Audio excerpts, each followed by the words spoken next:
অক্ষয় তৃতীয়ায় চন্দন উৎসব তার ৪২ দিনের মাথায় স্নানযাত্রা। তার ১৫ দিন পরে পালিত হয় হিন্দুদের অন্যতম বিখ্যাত জনপ্রিয় পবিত্র উৎসব রথযাত্রা। শাস্ত্র অনুসারে স্নানযাত্রার দিন অর্থাৎ জ্যৈষ্ঠ মাসের পূর্ণিমা তিথিতে স্বয়ম্ভু মনুর যজ্ঞের প্রভাবে আবির্ভূত হয়েছিলেন জগন্নাথ। এই তিথিকে জগন্নাথের জন্মতিথি হিসেবেও ধরা হয়। প্রতি বছর দেবস্নান পূর্ণিমায় স্নানযাত্রা রীতি পালিত হয়। এই স্নানযাত্রা শুরুর আগে রত্নবেদিতে থাকেন জগন্নাথ। প্রথমে জগন্নাথ, তারপর বলরাম, শেষে সুভদ্রাকে পুষ্পাঞ্জলি দেওয়া হয়। তারপরে তাদের নিয়ে স্নান বেদিতে যাওয়া হয়। সেখানে গিয়ে মঙ্গল আরতি করা হয় এবং সূর্য পুজোর পরে তিনজনকে মহাস্নানের জন্য প্রস্তুত করা হয়। স্নানযাত্রার পূর্ব সন্ধ্যায় জগন্নাথ, বলভদ্র, সুভদ্রা, সুদর্শন চক্র ও মদন মোহনের বিগ্রহে একটি বিশাল শোভাযাত্রা সহকারে মন্দিরের গর্ভগৃহ থেকে বার করে স্নান বেদিতে এনে রাখা হয়। ভক্তরা এই সময় জগন্নাথকে দর্শন করতে আসেন। জগন্নাথের ভক্তদের বিশ্বাস, সেদিন যদি তারা পুরীর জগন্নাথ মন্দিরে দেবতাকে দর্শন করতে যান তবে তাদের সকল পাপ থেকে মুক্ত হতে পারবেন।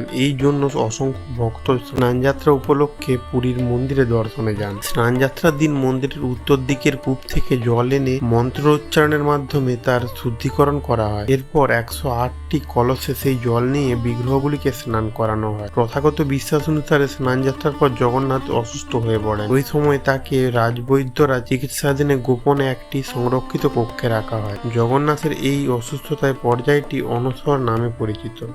ভিডিওটি ভালো লেগে থাকলে একটি লাইক করে দিন, আর এরকম ভিডিও আরও পেতে চাইলে চ্যানেলটি সাবস্ক্রাইব করে রাখুন।